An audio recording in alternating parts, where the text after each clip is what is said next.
CBS News Foreign Affairs correspondent Margaret Brennan joins us from democracy's birthplace there in Greece as she is traveling with the president. And Margaret, again, listening to the president's speech today as it regards NATO commitments, assisting refugees as the crisis unfolds in the Middle East, his support for the Paris Accords. Obviously, as he noted, his views differ markedly from those of the president-elect. What were the highlights today from those remarks?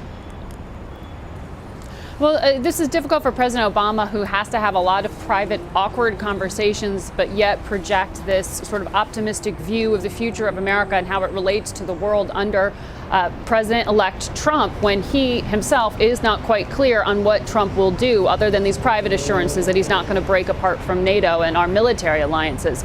But what you heard in the speech today was really focused on cooling down some very nervous people here in Europe who are looking around and seeing not only the type of populist movement and anger that Donald Trump was able to tap into, but seeing similar forces here in Europe, whether it's Greece, whether it's Germany. There is a fair amount of anti-immigrant rhetoric. Remember the refugee crisis really engulfing this part of the world. Anti-globalization, frustration because of the financial difficulties that this country and others have dealt with coming out of the debt crisis.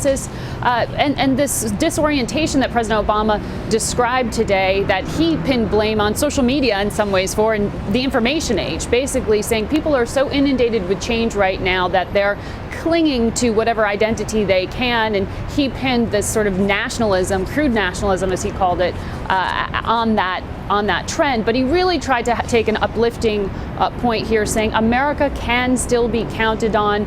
This is the birthplace of democracy. Let's focus on what you can still count on from the United States, peaceful transfer of power being one of them. As we did just see stills of the president's visit to the Acropolis earlier today. You mentioned the anger there in Greece, the anti-EU sentiment there. We know there have been riots and clashes between protesters and police in Athens. What can you tell us?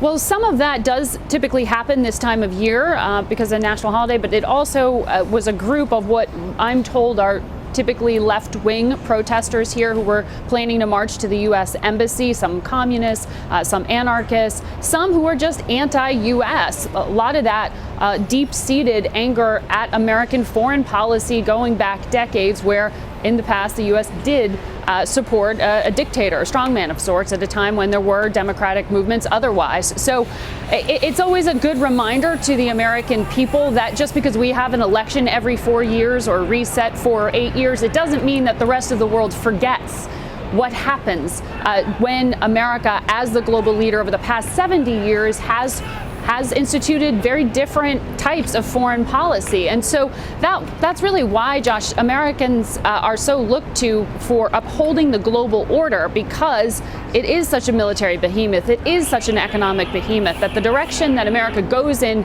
oftentimes can impact the rest of the world. And that's why there are so many questions. We're so focused at home about what Donald Trump could mean for domestic policy, but the rest of the world is really wondering, what does it mean if America's role as the global leader changes? And so in that context, President Obama is heading next to Germany, obviously the EU stronghold, if you will. What's on the docket? Yeah, economic engine of Europe.